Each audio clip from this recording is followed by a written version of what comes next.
Okay. All right, Lola, we gotta calm down. You know what? Give me a minute. I'm gonna get her a bone because she is freaking out. Okay, we're just getting started. Go ahead. You guys go ahead, Lola. All right, before you start, I'm just going to do this.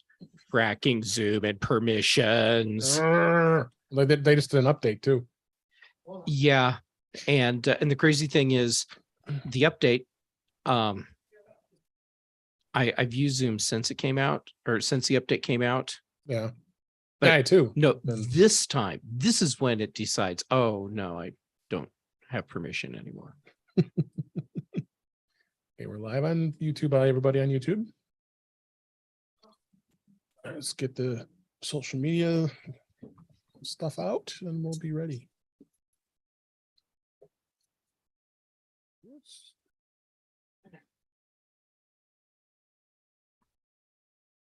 Go back.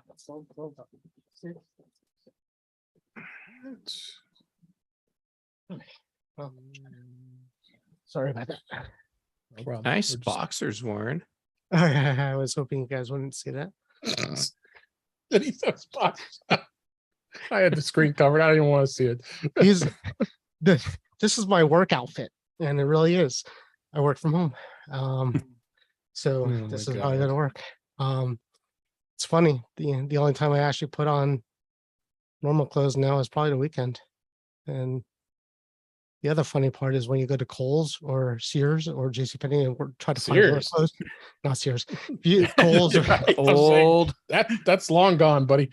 I'll be a guy for a second. Remember, used to go to Wanamaker's. Okay.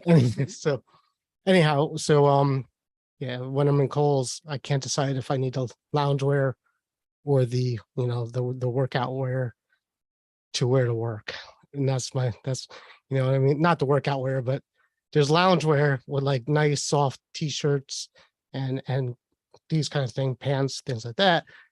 And then there's like sport, the sweatpants, sweat shorts, things like that. So that's my life, is debating which one I could get away with.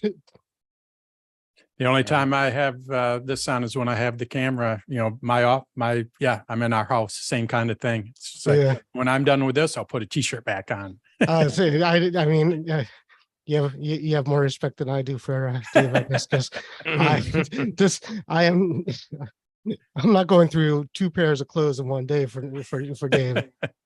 That's just crazy talk. All right, Mac to the Future doesn't want to load the page. Like the actual page or Facebook? The page. I can't post anything. It's just like sitting there stalling. I'm not going to waste more time. I can't understand. It's either Facebook or not. Yeah, I'm sure it's Facebook. I'll try one more time. Unless Mac I just assume they temporarily blocked the page for live streaming inappropriate images. That could be it. I might have just got a takedown. I don't think so. Oh God, I'm kidding. I think you'll be all right. All right, so we got that. We got notes. Let me do this. We got this. Oh no. Okay. Got the notes in place. Kind of bummed you didn't get Warren's formal wear recorded. Oh, I did. I did. It's on. It was streaming when he did it. Yeah, but it wasn't. Oh, yeah, you're right, because YouTube is doing its own recording. That's right. Excellent. I'll do a screenshot. That will be after. Yeah, that's gonna be my freeze frame and the thing you post when we're recording. It's gonna be my pants. Oh, yeah, everyone's going to start using that as your address book image. There you go. Sounds I should. All right, Dan. We're not this crazy all the time. Okay. It's all right. I don't mind I don't mind. I try to start my meetings a little early so I get this. And That's okay. We're in touch with iOS after dark. You'll have to get that one. Okay, now I'm recording audio hijack. We're good. All right, we're at episode 217. Guys, ready? Sure. Ready. Let's do it. In 5, 4, 3, 2. Welcome to episode 217 of In Touch with iOS, the show that talks about iPhone, iPad, Apple Watch, Apple TV, and related technologies. I'm your host, Dave Ginsburg, and my host this week, my guest this week is Dan Wasink. He's back on the show from the Dan's Tutorials. Welcome back to the show, Dan. How you doing? Good. Thank you. Thanks for asking me. Yes. Oh, no. Doing well. it's been a while since you've been back, but I'm so glad you're back on the show. We've got lots to talk about and talk about your site as well. And I know you're going to share a few of your tips that you share with the rest of the world. So we'll talk about that a little bit. Jeff Gametz back on the show. Thanks for being here, Jeff. How you doing? I'm doing well, and I'm always happy to be here. And thanks as always for inviting me back. Absolutely. Always welcome, and I'm glad you're here. And Warren Sklar with his dog eating all his cables is back on the show. How you doing, Warren? You will notice that I got rid of the cables and scattered it with dog toys just to avoid another incident like the other night. I'm doing good. Wife is between me and you at this point, coming back from Chicago. There you go. Son's here, so this might be the last week of podcasting for a little bit. We'll see how that goes. I'll let you know. Right. Because while the wife's away, the guy podcasts, I guess. But yeah, good to see you. Good, glad you're here. So we got a good amount of news this week. A lot of stuff going on. Apple's we've got some rumors of when the Apple event is going to be happening finally. Beta, they got a new beta that was released, AirTags, and as I mentioned, Dan's going to have a few tips from his arsenal to talk to us about as well. So, but let's just go jump right into the news. And speaking of the events, the Apple is aiming for September 7th to unveil the iPhone 14 and Apple Watch Series 8. Apple is reportedly planning to hold its event for both those devices on September 7th. This was according to Mark Gurman from Bloomberg, and he's a pretty substantial rumor guy out there. So I think we're pretty confident this is what the date's going to be. They're saying that the September iPhone event will kick off with a very busy fall product season. Expect by the end of the year we'll have iPhone 14 and the Pro models, probably more Macs, some new updated iPads, and they say a trio of Apple Watches. So they're going to stream the event, and it's going to be recorded, which I think has been working out great. So I'm happy that they'll continue to do that. So Dan, what do you think? I think are you excited about getting a new iPhone 14? Yeah, because I'm a hobbyist camera nut, kind of thing. And I read through Mark's article, 42 megapixel camera. So, the iPhone doesn't have a good zoom. Well, if I make it more megapixel, and I know it's not all about the megapixel, I've read plenty on that too, but if, being Apple, I'm sure it'll be good. So maybe we'll finally get a decent zoom out of it. That's really all it's missing. So yes, I'm very excited about that. Oh, I upgrade every year, and so does Warren and Jeff. I know you're probably holding back a little bit, but you got to be a little excited about the new products. I'm deciding. Okay, I am holding back my excitement until I see what's announced, and of course I'll be excited when it's announced. Right. We all are. And I skipped the 13. It was timing because I had to replace my iPhone, so I got a 12, and then a couple months later the 13 comes out, and I'm like, 2 months, 3 months in, I am not replacing this. But now the 14 is just around the corner. You earned it by skipping a year. Yeah, look at you. That's right. Thank you, Mr. Enabler. No, I would be like, this would be Christmas Day for me if I was two generations behind. So I learned a lot from last time speaking, that I didn't buy that many cases for my current 13. I think only 2 or 3. Case freak you are. Well, because we know that it's not going to fit, or it's kind of almost fit, and I'm gonna get new cases. And if you look at the slick deals and all that cases, you could get a nice 13 leather case for about half of what it used to be, and I'm like, I'm not going to do it. So I learned my lesson with that. But I'm going to put it up on the offer sites probably about a week before that, because even if you don't end up doing it, there's no obligation, and if you do it before the announcement, you get more money after, and the quote's good for 30 days. So that's what I've been doing with that. And I don't know, last year I said I wasn't gonna get the watch, and I held out for a month, I guess. Well, me both. you know what they do, right? Like when that happened, the watch was hard to get, and with COVID and things like that. And I think there was a break in like COVID where we were able to go into the stores or go to the front of the stores at least. And I was in one of the malls, and I said, you don't have to watch, right? The 7. He's like, well, we happen to have this one, and it was the exact one I would have gotten. So of course, there it Yeah, is. Apple's So, good. So yeah, that's what they make you think that this this is my lucky day, and if I don't get it now, it's not going to ever happen. So, I've given into what's going to happen. I used to pretend I'm not going to get the new stuff, and I don't even pretend anymore. I am looking forward. This is 2 generations, and the horror. if the rumors are right, with the larger for the active people, I'm not active, but No, my but eyes. I'm 57 years old. I need the readers. I want a bigger watch to be able to read it. 7 was big, so Yeah. we'll see. They got a lot to wait for here in a few weeks. So let's hope we get the final announcement. I would anticipate next week that Apple will send out the invitations. So Before we go to the next story, real fast, Jeff, would you be interested in an iPhone 13 and an Apple Watch 7 in 2 weeks? Which size Apple Watch? It's 44 green. no, he likes the smaller one. I do like the smaller one, but we may end up talking. Let's talk.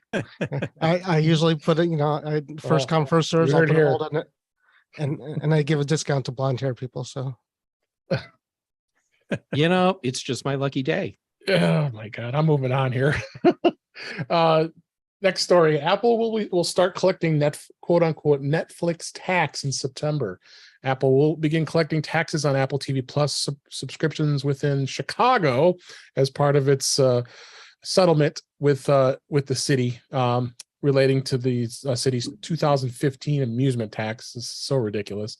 In July, Apple gave up its 4-year fight. It was 4 years they fought this. This was 2015. The so-called Netflix tax that the tax requires the tech giant to pay 9% on streaming service income earned from Chicago subscribers. According to Bloomberg Law, the Apple has agreed to collect the tax starting on September 15th from customers. And it's in Chicago, so I'm okay because I live in the suburbs, so I'm safe. So I don't have to pay it. So, but as part of the settlement, Apple will not have to pay any back taxes. Okay. So yeah, Chicago introduced this back in 2015, an amusement tax, which is absolutely ridiculous. The city just taxes everything. What do you think about this, Jeff? What the hell? I live here. Yeah, it's a fun tax, is really what it is. I've never heard of it until you said that. Where you're having fun, we will tax you for having fun. Yeah. That's not a did good the thing. Beatles write a song about this? The tax man. Yeah. Okay, I appreciate that governments need revenue to operate, so we have to have taxes. But come on. I mean, may I ask a dumb question? So does this mean that people in Chicago are going to have to now start paying 9% more? It's going to be an addition, like it's. No, Apple has to pay this tax, and if they so want to, so it'll is get it going to passed cut from on. Apple's it'll revenue? get passed on by they'll lose that 9%. I mean, we're talking about $5 So a it's month. it's not necessarily that the customer is going to pay for it. It's going to be Apple. It rolls They will. down. My right. guess is that Chicago They will. residents will see an increase in their in what they're paying, because I mean, you pay like $5, $6 a month for Right. Apple TV Plus, and then whatever taxes are on top of that. Well, and 9% is not a small percentage, and it seems like a lot. But anyway, yeah, I never We're paying heard of such a. Yeah, I we're didn't know paying that 10% sales tax. So I mean, it's not a great place. If you got Chicago, you got the suburbs, which I live in, that's not going to be affected by this tax. But I'm waiting for Cook County, which I do live in, that might go next, and that's the county that Chicago is in. So who knows? Apple did file a lawsuit against the city. They were arguing that the tax violated the Federal Internet Tax Freedom Act and the U.S. Constitution's commerce and due process laws. The case hung for over 2 years, and then the judge basically just said no, he dismissed it. So go figure. But that Apple's not alone. Netflix and all the other streaming services have to pay that 9% as well. So right. all right, let's move on here. NASA is sending an iPad around the moon to help test Alexa in space. This is a story came out a week ago, but I thought it was interesting to say for this week. NASA is about to launch its new mega moon rocket called Space Launch System. As it turns out, important cargo from Apple will be involved. SLS is sending an uncrewed spacecraft called Orion to the moon on a lengthy mission called Artemis 1.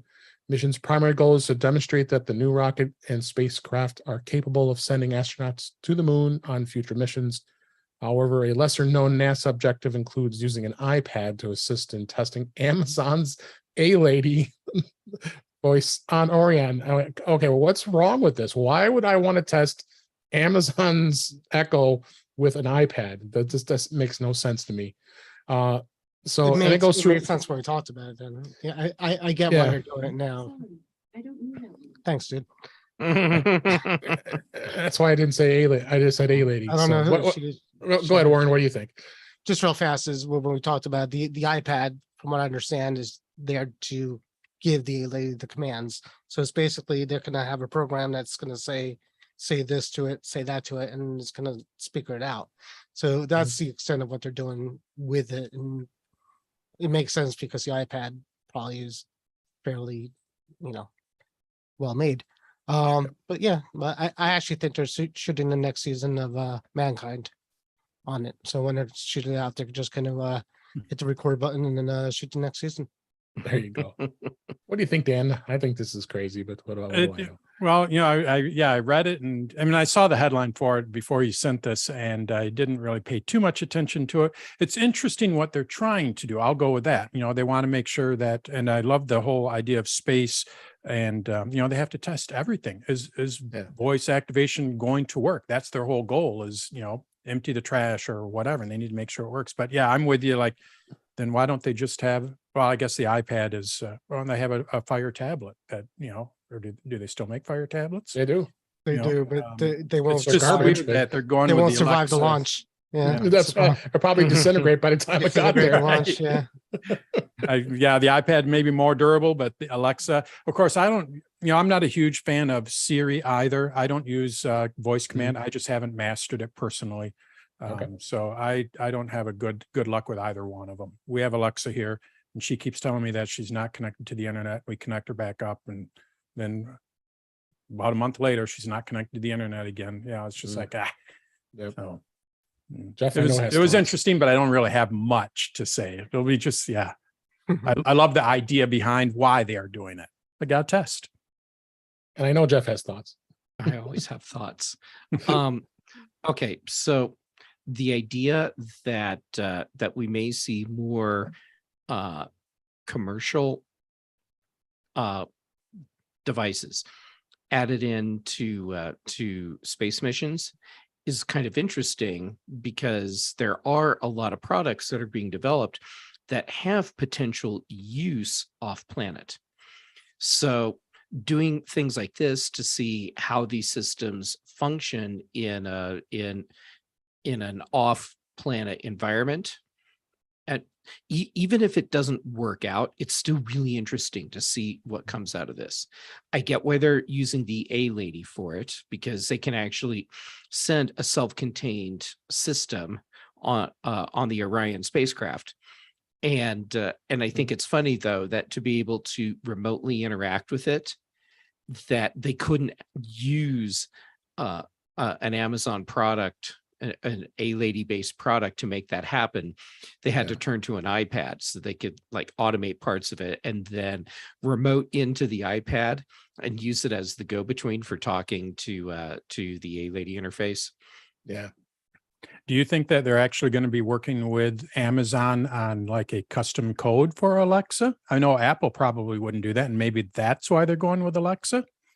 Well, I mean, does Alexa work with third parties on custom development? Or I should say Amazon. Amazon works with third parties all the time, and they have a very open platform for developers to create the plugins, the apps. So that's probably why they're going with Alexa right there, is that they can customize it, and I'm sure that's a big part of it.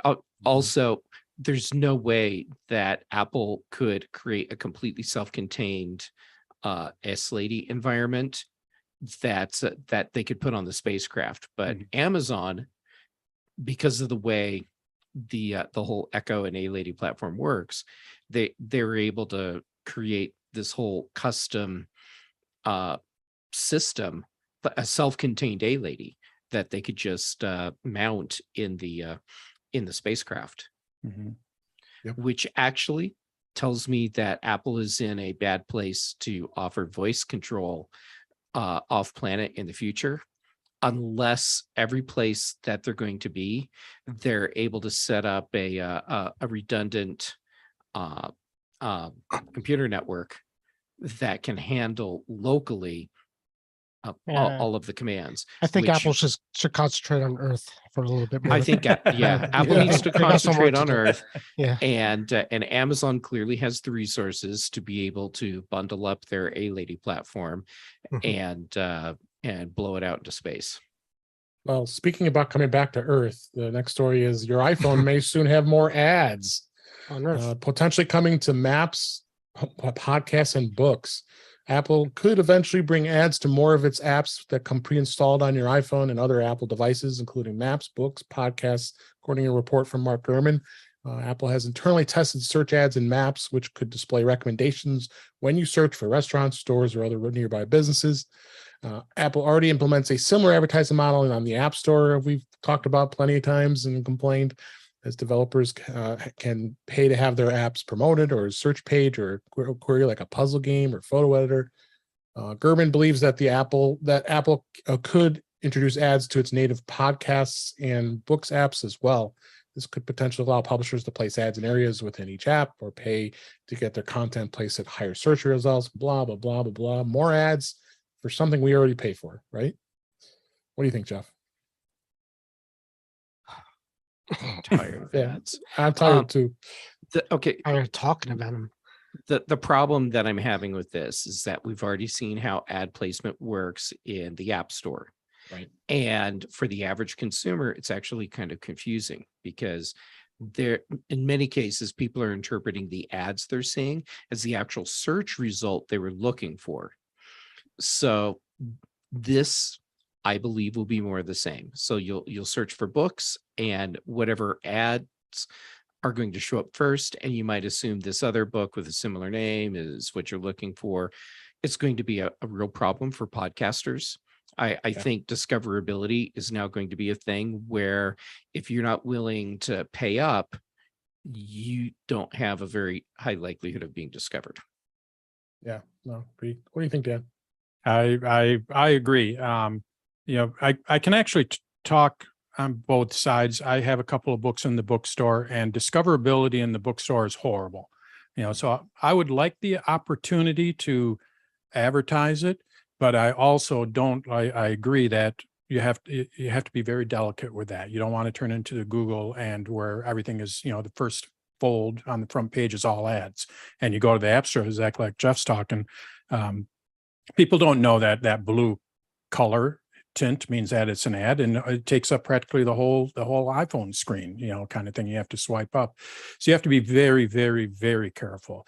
Unfortunately, I do believe that, I agree with Mark. This is the way it's going to go. On a side note, I read years ago that Google, with their self-driving cars, have figured out where they can make these taxi services for free, because they are going to know where you're going, and then they can sell you ads, and people will pay for that, and the advertisers will pay for your ride. So everything is, ads are. Not a bad thing. It's a free ride. Yeah, it is. Yeah, and not, Yeah, it but is. ads. Yeah, you may Sometimes think you it's a just want to free pay ride. for something. You know what? For that, you get in there, you put on headphones, and you don't watch whatever they're trying to show. I mean, yeah, come on, but okay. Yeah. But yeah, I think it's a slippery slope. But on the flip side, I do think it would be nice, because things can get lost.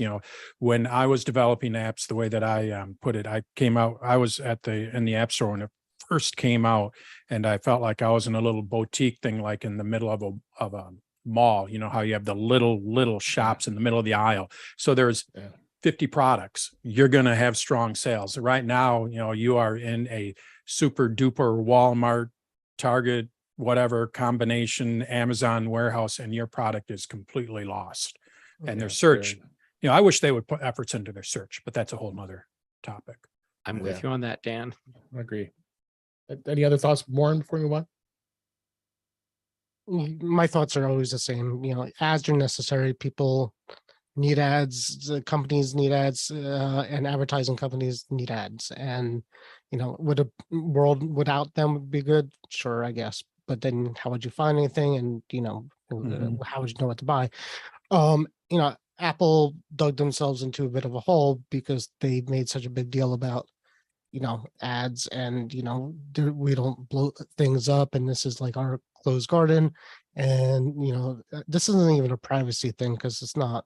This is an ad thing. We could talk about the privacy aspect too, but they made such a big deal about no ads in our stuff. So now they're trying to put them in there because there's reasons, right? They're not just saying let's do it. They're doing that. Somebody's making money off it, or they need the money, or something. And something's going on, and so they're in a position where everybody's like, haha, we told you so, and you're not as shiny as you everybody thinks you are, kind of thing. So, and as Apple fans, we're like, it's not that we care about the ads so much, but we care more about all the Apple haters pretending that they're right, that this is happening. So, and and we are, and I am too. I would be too. So, yeah. Next story was about podcasts. We just mentioned that briefly. Apple added new charts to podcast tracking subscription shows and channels. Apple has added 2 new charts to the Apple Podcasts platform that track both the subscription-based podcasts and the subscription podcast channels. Top subscriber shows and top subscriber channels are now available to the users in the US, UK, Canada, Australia, who are running iOS 15.6 or Mac and iPad 15.6 or Mac 12.5 or later. Top charts will list the 100 top subscription-based podcasts on the platform. And there's a lot of them starting to add to the subscription. I was kind of skeptical when Apple first launched this back in June of 2021, but it seems to be growing some traction. What do you think, Dan? I don't listen to too many podcasts, and in all honesty, I don't use Apple Podcasts. I use Marco's, Overcast. Yep, for it. So I don't pay too much attention to that, and I don't pay too much attention to the charts either. So I don't really have a strong opinion on this, but I did find it interesting. Like you said, they're starting to gain traction. I was wondering where they were going with the subscriptions and all that, and if it was catching on. And seems to. This is all adds to it. So that part alone is interesting, in the whole scheme of things. What do you think, Warren? no thoughts really. You guys are podcasters. I'll leave it up to you to worry about this stuff. All right, Jeff, go ahead. Let us know what you think. You have thoughts, Jeff. I know. Okay, so when Apple announced the subscription thing, because they made it something that was easily accessible to all podcasters, I figured unless they really screwed this up bad, it would eventually gain traction. And my guess is that the charts, they've been looking at these same charts internally since they rolled out the feature. But you don't want the charts available to the public unless you have a lot of data in them. Mm. So wait about a year and then introduce the charts as something everyone can see. And now there's all this data there. And of course, that means there's a bunch of shows that are using subscriptions, so they can actually show you the top shows. And it's not just like there are 3 shows that are doing subscriptions. Good. Yeah, that's good thoughts there. Mm-hmm. Yep, definitely. I agree. Next story, short one here. Apple tends to do a lot of these things for fitness. You can celebrate national parks with Apple's latest activity challenge, which is going to be on August 27th. It'll be about less than a week from now as we record this. Apple will commemorate national parks in the U.S. with its annual Apple Watch Activity Challenge. The 2022 National Parks Challenge will ask users to complete a hike, a walk, a run, or a wheelchair workout of at least a mile on that Saturday.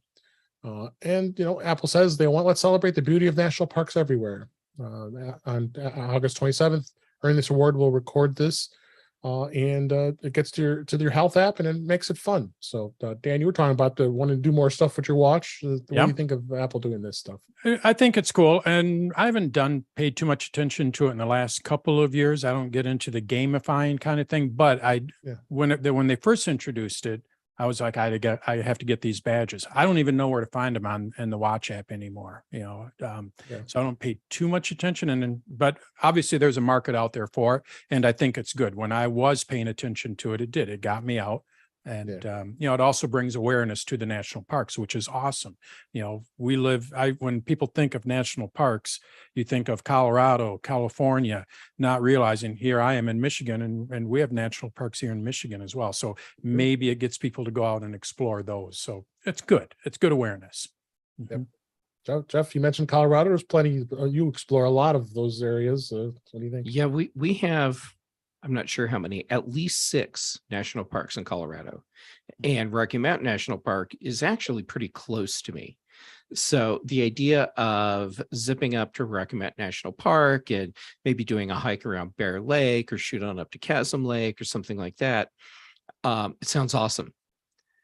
The reality is that the park system is so overloaded right now that I'm not going to be able to get a reservation to get into the park to actually get a badge. Especially this is probably generating more interest. Warren, any thoughts on this? I will celebrate the people who will do this challenge, because that won't be me, probably. My watch, when I stand up, sometimes it says you did it, you stood up, and that's good. That's my badge, and it makes me feel good. So that's about as far I'm going with this challenge. Right. I like Dan, I have no idea where it would even tell me I got some kind of badge, but it does. Once in a while I'll go on vacation, we'll walk around a lot, and my watch tells me like, is this really you? And I'll say, yeah, it's still me, because I'm moving. And then it asks if you want to sit down. It asks you haven't sat. Should I call 911? Have you gone? When you move too much. Yeah. A couple more stories here, real quick. The GarageBand adds new Katy Perry and 17 remix sessions. Apple Music app GarageBand for iOS and iPadOS has gained new DJ sessions based around Katy Perry and K-pop group 17. Apple's previously updated the GarageBand to include sound packs from likes of Lady Gaga. Now, 2 free downloads for the app have been released to provide users the ability to learn how to mix 2 songs. I don't know if I necessarily would do this. I mean, I'll say I'd use GarageBand on the Mac to edit this podcast, but I don't do a lot of music editing. But I think don't you dare play that keyboard. So I don't know how exciting this is. What do you think, Warren? Since you got the music equipment there. It's awesome. First of all, I play with these packs, and I don't actually understand them. GarageBand gives you downloads for sounds and tones and things like that, but these are more like, I think I did a Lady Gaga one and it confused me. I got rid of it. Yeah, no, I love I use GarageBand. I tried Logic Pro for a while. I'm using Abletron Live right now, which is it's a good one. And it sounds great. I'll play you stuff later. That's okay. Anyhow, what do you think, Jeff? I'm personally waiting for the Warren remix download pack. It will just be me saying underpants, underpants. It's going to be epic. Yeah, I'm not the market for this. Now, I do use GarageBand some. And I used to use it a lot more, but for people that are into doing the remix stuff, this is great. And GarageBand's actually a really great tool for that. And considering Apple is clearly trying to position their products as the tools that you should be using as a content creator, social media content creator, TikTok, for example, doing stuff like this is really smart. You need to cater to that content creator market, and you need to keep them engaged if you want them to use your products. Agreed. Quick question. Is that the same as a professional? These content creators, and like who you're catering to? Content creators, Would you put them in the same? it covers group? a wide range of people, from people that are doing it casually to Mhm. people where that's actually their career, where they're making TikTok videos as a career. Right. So like when people say Apple doesn't cater to the pros anymore, and now they are, but when they were saying that,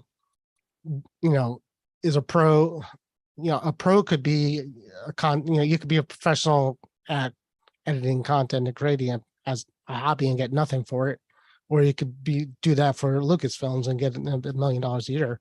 So I mean, it's just with this new group of content creators, I'm just wondering how Apple is going to push in that direction, because they got their pros and then they got their non-pros. Well, a good thing would like Final Cut Pro. I don't think a lot of Hollywood uses it like they used to, but a lot of YouTubers use it. So I think it's transitioned from a pro like Hollywood Pro to the new pros, the content creators.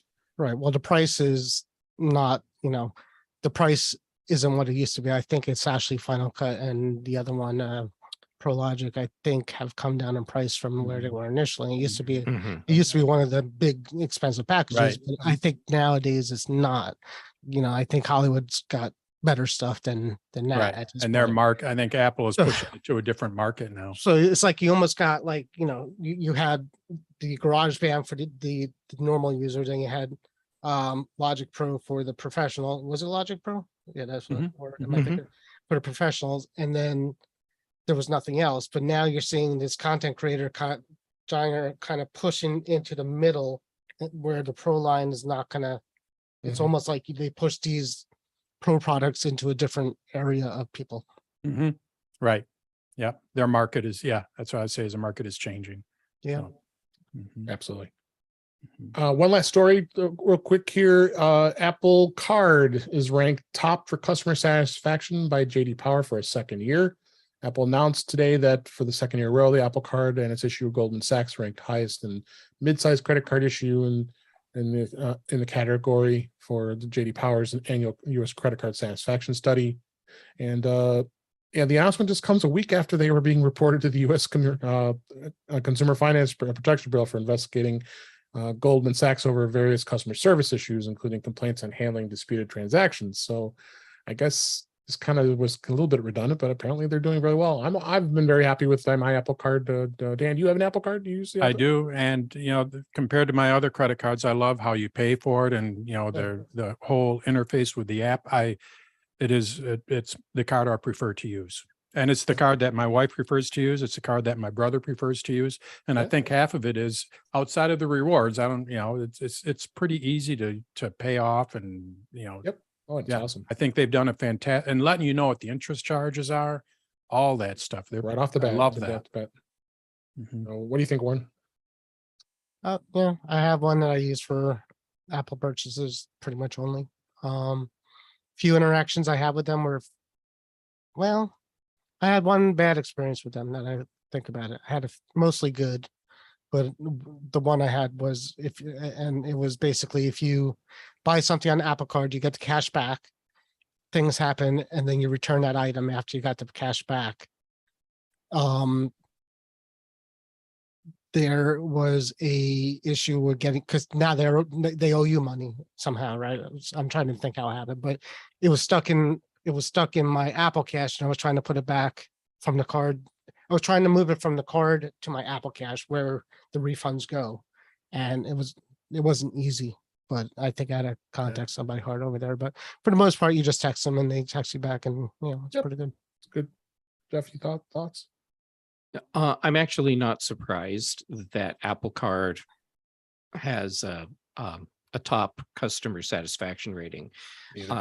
Dan, like you were saying, I mean, it's just so easy. The whole interface in the Wallets app is great.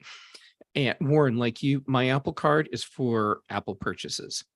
And then I have an Amazon card, and that's for all the Amazon purchases. And it just drives me crazy that instead of having, excuse me, a branded, well thought out interface for my Amazon credit card, I have to download the Chase app because I guess it's Chase for that one. And I do everything through Chase, even though it's an Amazon branded credit card. Right. Amazon should have followed Apple's lead in this and then revamped their whole interface for their credit card.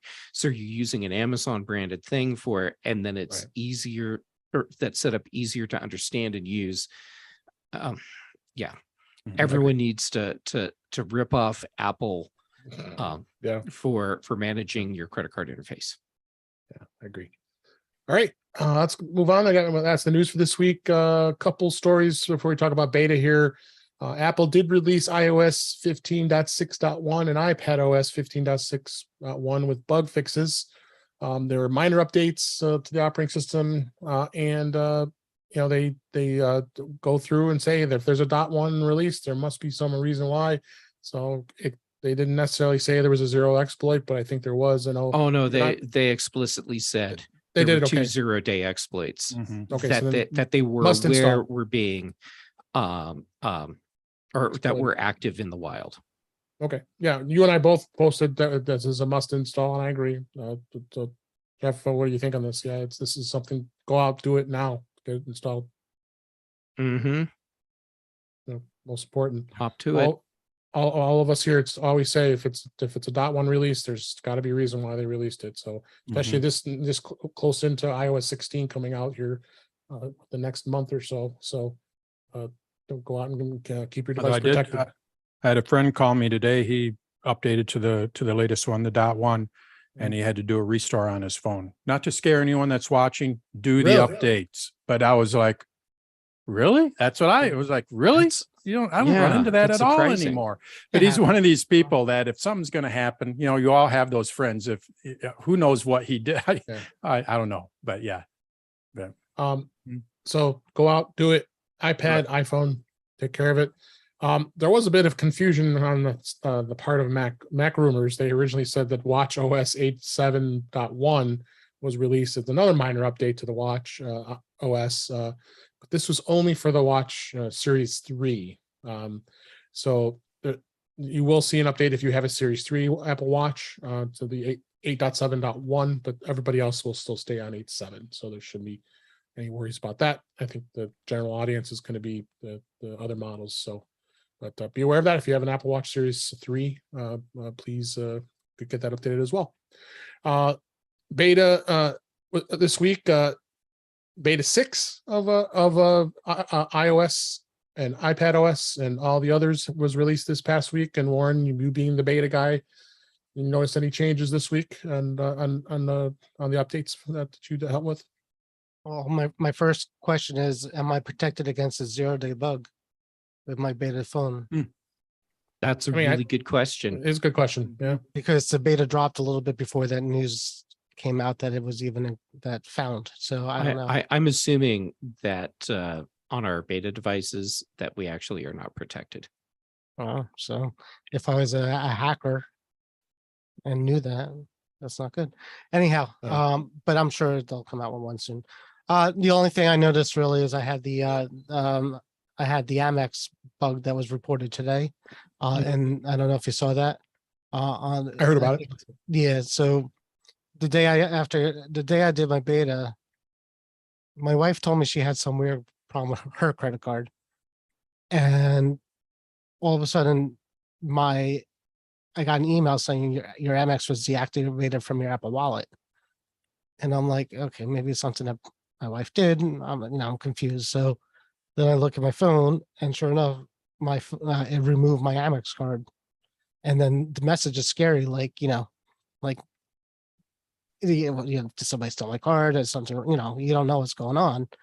So then I went and just tried to re-add it back and add it back. I'm like, okay, well, if it's adding back, then I guess it's okay. And it did it 2 other times, and it drops it from the watch too. So I spent a good, and it's not a one-time thing. So I spent a good amount of time trying to fix that because I was actually going shopping that day, and that was a problem. Other than that, nothing. Pretty much the same as last. Well, there's always that big controversy about the battery percentage icon. Oh, and stupid controversy. And it's so dumb. we talked about it last week. Oh, It was just just please like stop. people. It's just nothing. It's you know what? Don't even look at it if it bothers you. It's really nothing. And actually, I like it. I like Yeah, the- I like it too. I Yeah. haven't seen it yet because I have only beta device I have an iPhone is the 10R, which is not Yeah. included for some they reason. don't have it. Yeah, I know. Yeah. So So I mean, um, it's exactly it's that little thing on top, and yeah, it's got this big number on it. And it's neat. Dan, do you dabble into any beta at all? Or do you just wait? Myself? Yes. Oh yeah, no, I'm on beta everything. I mean, Okay, so you're just All like right. Warren. I, the man. I Order gave everything I together. gave a class on contacts and calendar earlier, just before this meeting, as I mentioned, and I was talking about how you can create groups, and I'm like, ooh, okay, well, this is coming in iPad OS 16 and iOS. I mean, I had to show it because there it was. You can Mhm. create groups of contacts. Oh, I'm all in. So I even you put are it on my brave. watch. See, and we survived. Look, Jeff and Dave, we're still here. Hey, I Yeah. run beta on my sacrificial devices. So I That's what actually I have do. an iPad Pro sitting right here Two of them. I have. that's running developer beta, and Yeah. it's Spare running devices just only. fine. Anyone that. using Stage Manager? Yeah, I have it on one laptop. I have it on one. This iPad together. doesn't support Stage Manager. On my Yeah. Macs. I have a mini. I do it on the Mac. So, yeah, no, I was doing that for a while where I was putting beta on secondary devices, but I found that I didn't spend any time really using it because I wasn't, you have to purposely use a secondary device to use it. And I found it, I put it on my main devices, then I have to use it. I have to see it. And, it gave me more Yeah. exposure. Absolutely. So, well, it's getting close. There would be about a month away. September is probably when iOS 16 will be out. iPad OS, from what we've heard, is going to be a bit of a delay. So, it's definitely going to be a little later for iPad OS. So, Mhm. next topic here. I thought this was interesting because the fact of the AirTag. We've talked about AirTag a number of times here on the show. AirTags have been pretty popular with Apple. I've got a number of them. It's been released, but it's been a little over a year since it came out, and you kind of had to expect. I guess the batteries were going to start running out soon. I don't know if a lot of people have complained. I haven't seen too much in the news media that it's been that wasn't dead, but Why would I people have complain about that? yeah, just change the damn battery. I mean, Right. so it. I have a story. I didn't expect have an it. answer. I have an answer for you, Jeff. I have no doubt. Okay, so the fast answer is my mom's battery in the one AirTag I gave her started going about 5 months ago, Mhm. and I gave her the AirTag with one of those Belkin holders to put on her Right. dog's collar. Oh, Okay. I see where the problem is You right see now. where this is going now, right? I see where True. this is going. My mom called me True. in a complete panic, like, what's going on? It took me 3 days to try to explain to her how to open up the Belkin thing and how to open up the Apple thing to get the battery out. She still didn't do it right. She had to come up. So, It's hard, actually. it's not the, The it's Belkin case is the biggest problem. that's the Yeah, problem. yes. She Trying to I kept saying, twist just that. turn it. She's like, I'm like, I'm showing her pictures from the internet. Yeah. Well, I was surprised. I mean, I have 4 of them, and out of the 4, one of them, which I'd probably use the least. I mean, I've got 2 sets of keys that I have them on, and then I have one just clipped inside my backpack for tracking my backpack. That was the one that went out. So I replaced all 4. at Does the it give same you a time. warning? it does through Find My. It's going to actually tell you that you'll get a notification that the Okay. battery is 'Cause low. I have 4 as well, but they're all Yeah. seem to be good so far. So Yeah, I no, would the other just- 3 been fine. You could buy a 4-pack of this CR 232s or whatever they are. 2032. Yeah. Mhm. Yeah, just buy a 4-pack of them and do it all at the same time. That's what I did. I mean, I don't know. Easy. Yeah. Yeah. I found that the AirTag that is with me most of the time. So that would be the bag that I take with me when I go out to run errands and I'm just generally away from my place. That's the tag that the battery died about 3 months ago. The tag that's in my laptop bag, which hasn't had to go hardly anywhere Right. for 2 years now, thanks pandemic. Mhm. the battery in that one is still going strong. And then the other AirTag that I have, same thing. It's here almost all the time, still going strong. Yeah.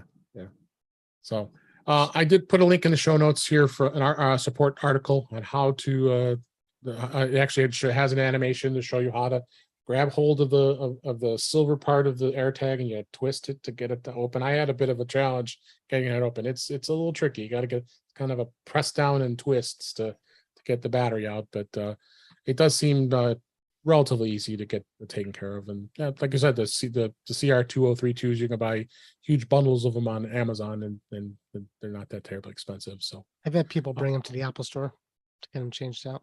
yeah, hey, well, if they'll do it for free, why not? So I'm so glad that Dan is here, and Dan's got such a great website and his business as well, danstutorials.com. And he was gracious enough to do some couple tips on some of the things he's covered in the past on his site. Notably, I pointed out focus mode is probably one of the more underrated things that are used, and I don't know if you've talked about that before, Dan, as far as how to use it. I don't utilize it as much as I should, but I just wanted to hear some of your tips that you've been giving out on focus mode and how you use it. Well, I do use it every day at the school. So I help out at a local school about 10 to 12 hours a week. And what I will do is when I go to the school, basically it's geolocation. So as soon as I get to the school, it goes into that mode, and it will lock down notifications from people that I can only receive notifications from people that I work with and from my wife, kind of thing, and family, I think I have in there. But outside of that, when I leave, it automatically turns off. On the iPad, you can have it actually switch home screens. So if you have specific apps that you use, when I go to the school, that's what I did. We use a lot of Google apps. It will automatically switch over to my Google apps. And then when I leave, it goes back over to my other home screens on the iPad. If you don't mind, I can quickly show you, how that, so I'm in my iPad here, and essentially now I'm using the beta, but it should work the same. So I have to say that, but you just go to focus here, and you're going to see I have these different focuses. And what's really cool with iOS 16 that's coming out this fall, you can actually change the screen. So you can visually easily see which focus mode you're in. But basically I just go up here. What do I want to focus on? I'm just going to go with custom here. I put a color in there and a little text and test. And here's where all the fun stuff comes. Basically, I choose who I want to receive notifications from. I wish I could have it the opposite. I was hoping that they would put it where I don't want to receive notifications from specific things, but it's flipped around. But basically, I just go in here and add who I want to receive notifications from. I go in here and select which apps I want to receive notifications from. Then I just go down. This is where I can customize my home screens. Which home screens do I want it to show? Select which ones. I can select more than one. And this is the fun one here is basically I add a schedule or smart activation. And with smart activation, it will use signals throughout. It kind of watches what you do. Or here's where I go with the app location, and I would put in the school, and boom, it just automatically switches. I do the same thing. I read at night. I have an iPad mini that I use for my reading. And automatically at 11:30, I just have that one go by a schedule, and you can also have it go by an app. So when I open up the Books app, what it will do is automatically go into focus mode. So then I won't receive any notifications or anything like that. I can just turn everything off on that. And the beauty is it syncs across all the different devices. So you can set it up on one and go across on all the other ones. So I think it's neat. I think it's one of those things that people don't really realize what you can do with it. You have to spend a little time to set it up, but it does work pretty well. There's some ways that they could improve it, but I think it works pretty well, and I do use it on a regular basis. So great. And then the only other one I wanted you to talk about, because you just talked about this, probably fresh in your mind here, is the saving of PDFs from Safari to the iPad. Yeah, this one actually came from one of my members. And basically, when you're on the iPad here, what they were running into is when they go and download, you're going to see here a PDF. And when I click on it, what they wanted to do is they wanted to download it to the Files app. So then they can save it, put it into a folder, things like that. So you click on this thinking it's a PDF. And it doesn't happen all the time. What happens here is this site, this is a site that they sent me.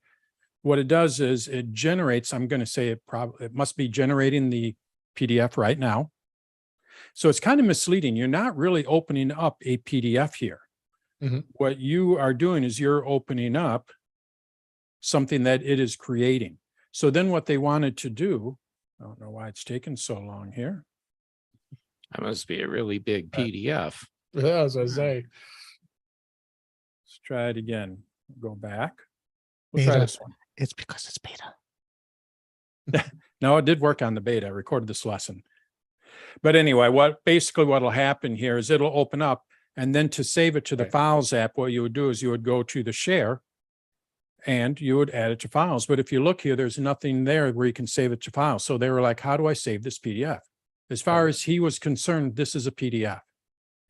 Well, it wasn't. Basically, what he had to do is this little button in the upper right-hand corner that is just gray is a download button. And when you click on that, it would download it and it would convert it to a true PDF, which is right here. Now I'm looking at a real PDF, and being that it's a real PDF, I can save it to files. So it was a two-step process. So sometimes when you go to these sites, it's a little misleading. You think you're opening up a PDF when really you're not opening up a PDF. It is kind of, but not. You have to, when you download it, then it converts it to a true one, and then you can go and save it in the Files app. So great. And that those are two great tips that you offered this week. We really appreciate it. One other topic I wanted to hit real quick here.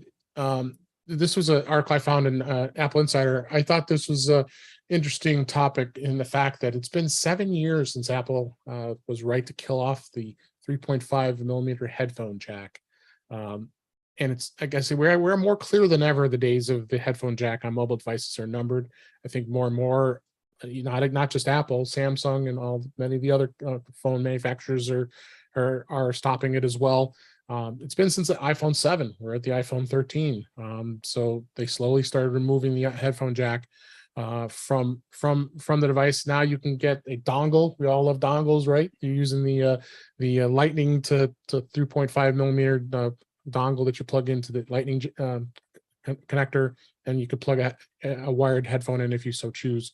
We're all using wireless. I'm using AirPods and others as well. We do, but I kind of wanted to hear your thoughts. Dan, I'll start with you. What do you think?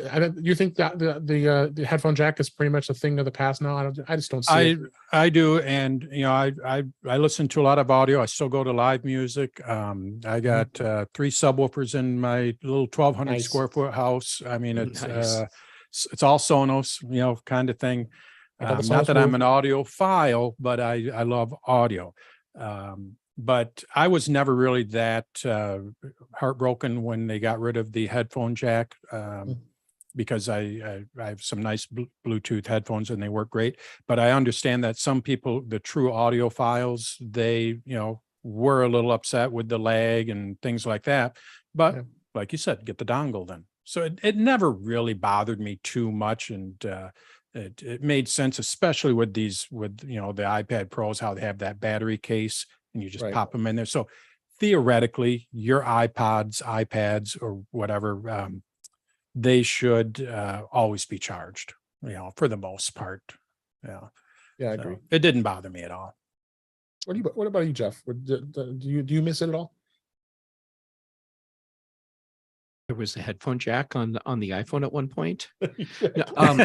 Okay, so the thing for me was, when you're using Bluetooth headphones, including AirPods, you're doing it for convenience, not for audio quality, because you're getting a lot of extra compression that goes through the Bluetooth protocol. It's, it's just a limitation. And Dan, you mentioned the audio files that wanted the headphone jack. I think the audiophiles didn't care about the headphone jack because they were, if they were really listening to high quality music off of their iPhone, they were using an external DAC that Right. plugged Mhm. into the lightning port. And then they're using wired headphones with that, which is exactly what I have done. Yeah. And so the headphone jack on my iPhone, when I had one, its sole purpose was to have a way to plug a phone into the stereo in a car. And anyone that says, yeah, but I have this killer sound system in my car. A car is not the venue for quality sound. Yes, you can have great speakers, you can have good sound, but yeah, that's not where an audiophile experiences their music. So, it didn't matter that I was limited to the onboard DAC in the phone, and doing Bluetooth connection in cars now. It doesn't matter that much because you're not in the right place to really take advantage of that audio. Yeah, Absolutely. I, Have you? Oh, go ahead, Warren. Yeah, no, I have a different opinion. I miss the headphone jack, and the reason is because since I've been playing with GarageBand and music programs, the way it works is through headphone jacks for the most part. And out of the Mac, I'm not going to show you, but out of the Mac and iPad and all that stuff, you can't use Bluetooth to play music for a keyboard because there's a lag and it's bad Yeah, lag. that's So you true. can't do it. So the only thing that works is a wire connection in music production at all. So when I have, a portable studio and I have my iPad mini, it doesn't have a headphone jack.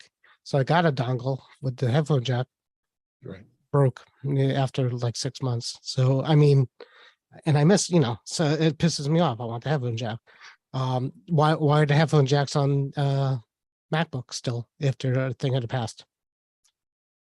Well, and That's a if you good talk, question. they Why? talk about the thinness, that was the Yeah. main reason on the Well, iPhone. they The talk about iPad. it.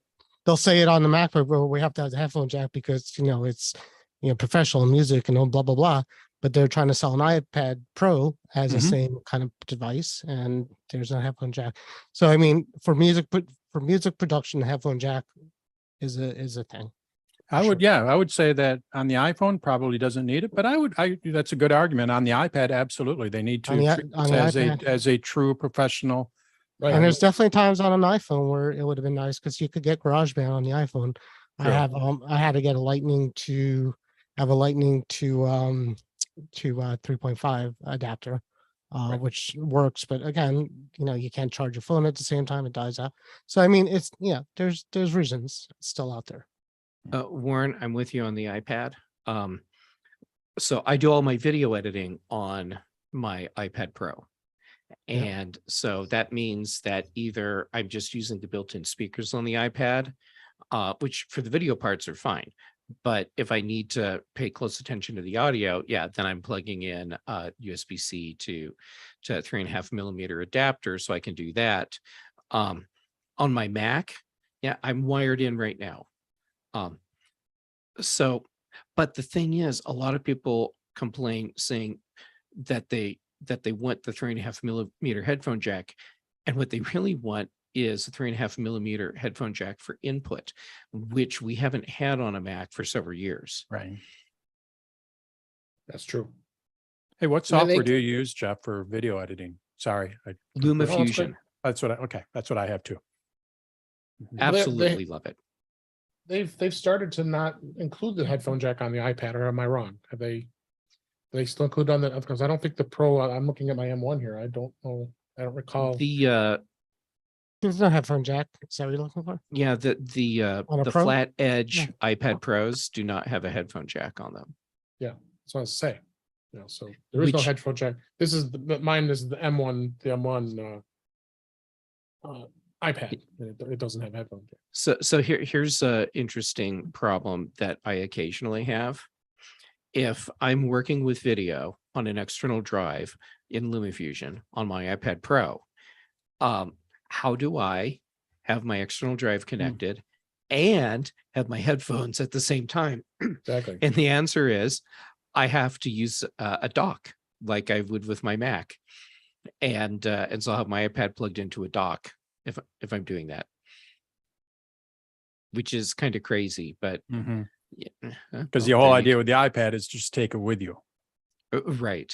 So yeah, so realistically, Right. if I'm editing on my iPad on the go, then I know, well, actually, I'm not taking the external hard drive with me anyhow, so then it's not a big deal. But it's a limitation. If I wanted to take the external drive and have my headphones connected at the same time, then I have to use an external dock. Gotcha. Yeah, I guess then I'll close it in saying, I don't miss the headphone jack at all. I mean, I got the dongle if I need it. I'm fine with it. I too, because Jeff, you've talked me into getting the a DAC and the one you have, I believe, if I'm not mistaken. Are you? Crap. Well, I have multiples, so I'm trying to think of which one. I probably talked you into the D1. The D1 from Audio Engine. Audio Engine, right? So I've got it sitting nicely on top of my dock here and plug right into my Mac. And I got, I've got the Rode headphones, and I got those are really great sounding, and for here it's great. And you mentioned Sonos, Dan. I've got the Sonos Move speaker, which is awesome. Got the iPad, the HomePod sitting above me here, so I'm into the music too. But again, yeah, there you go with the delay of music too. Sometimes you watch it, if you're going to watch a YouTube video and play them through your HomePod that I have in pair up here, it's going to have a delay. It's going to have a bit of a lag. So, so I think that's really what people have to think about, is the fact that a headphone jack is, it's just not as important on a mobile type device anymore. I mean, the Mac still has it because it's got the space, and I think, for the reasonings that you need to be able to still have a place to plug in if necessary. So so that was a great topic. Glad we talked about that. And let's go ahead and wrap up for this week. So we got through our hour here. So that's a wrap for this week. Please send your comments, questions, and suggestions to our email address, feedback@intouchwithios.com. You can follow us on Twitter @intouchwithios. Support the show by buying me a coffee at intouchwithios.com/coffee. We would really appreciate it. You also can become a patron of the show by going to patreon.com/intouchwithios. We have 2 tiers available. You could support the show. We would really appreciate it. Make sure you like, share, and subscribe so you're notified when we are live streaming on our YouTube channel, which is usually on Thursday nights at 8 p.m. Eastern Time, 5 p.m. Pacific. And that's at youtube.com/intouchwithios, where we live stream, as well as the audio and video of the shows are available there on the channel. You also can go to In Touch with iOS magazine on Flipboard, where many of the articles and topics that we talk about are flipped into that magazine. The link is in the show notes. You can subscribe to the show in your favorite podcatcher, including Mimir, Pocket Cast, Overcast, and many others. But better yet, go to our website at intouchwithios.com, where all the links to all the ways to listen to us are there. I am Dave Ginsburg, and you can find me on Twitter at DaveD65. Dan was saying, thank you so much for being here. Well, thank you for having me. Tell everybody about Dan's tutorials and where everybody can find you. You can find me at dancetutorials.com, not dance, not in the dancing side. You don't want to see me do that, but Dan's Tutorials. And basically, I create easy to follow video tutorials on how to use a Mac, iPad, iPhone, Apple Watch, and Apple TV. Kind of got a little sample of how it all works with what I do. And it's a membership site, just like with Dave. If you like what you see, I just ask for your support. It's a one-man operation, small business, and you're helping support small business. So, yeah, absolutely. No, you got a great site, and you also got your YouTube channel too, which is great. I got yes. I'm venturing out in the YouTube arena. I'm still kind of working on it and all that, but yep, I am venturing out in the YouTube channel. Has about 150 videos on it. My website has about 1,600, so there's a big gap there, but there is. But yeah, you get some great content. Thanks again for being here, Dan. Really appreciate it. Jeff Gammett, as always, thanks for being here as well. And where can people find you? How about Twitter and Instagram? JGamut on both. YouTube.com/JGamut for my occasional videos, which actually includes one that some of the listeners might find useful tonight, which is on using a DAC with your iPhone, iPad, and Mac. I might find that useful. Yeah, Yes. I need more info now. Yeah. Mm-hmm. So, yeah. Anyhow, I get around. Mac Voices live here with you, the Big Show, the Mac Show, and the Context Machine with Brian Chaffin. Yes. Thank you so much, Jeff. Warren Sklar, thanks as always for being here. Where can people find you? It's not important.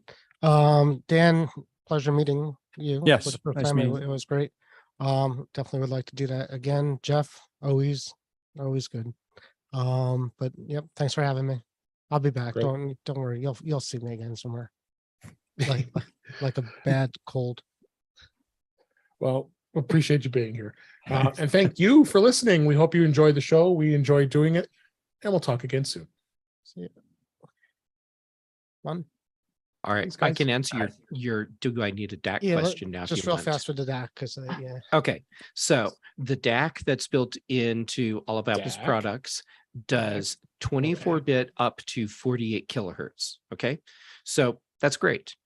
But if you want to listen to Apple high-res music, that's 24 kilobit 192. I'm sorry, 24-bit 192 kilohertz. Okay, so you need a DAC that can take over the audio processing from the one that's built in to be able to take advantage of that level of audio, which also What- means you can't use Bluetooth. I was gonna For say, the what headphones headphones. do you use? You- So you use No, like So- this is the DAC. So yeah. So gotta be a wired the headphone. irony, right? Yeah, the irony Yeah, of us telling us, we had a whole segment of how cool it was that they took away the jack just to spend $180 just to put the jack. Yeah, but the back on thing there. is, you would Or- have to do it anyhow because you wouldn't be able to use the headphone jack that's built in because now you're limited to the DAC that's in the device, which won't let you do the high-res audio. So Why can't you- Apple put a headphone jack with that device in it? it's not the headphone jack, it's the DAC. Like This the- thing Apple- here. yeah, and they Apple's gotta not put going- that thing inside there. Yeah, That's not where Apple's going. and you can't get one built into your Mac either, right? It's the same kind of thing. Right. Yeah, it's It's this an ti- audio chip, right? Digital Yeah, audio. it's this teeny tiny little Yep. little chip, and the audio processing that you get in a DAC like the D1, which goes up to 96, unless you're doing optical in, as I recall, and then you can go up to Yeah, it's got 192. But it downsamples to 96, and honestly, unless you're using like crazy amazing headphones and you really know what you're listening to, there's no way you'll be able to tell the difference at all. Between the 92 and But you could and- pump them out to or speakers 96 too, and 192. like a high-end speakers. Oh yeah. So you could run your Mac, your iPad, your iPhone through high-end speakers with a DAC Yeah. and get much better audio quality. Now, For because music, only for music. What about for like pianos, keyboards, music oh yeah, creation? Sure. yes, change you will that? hear a difference because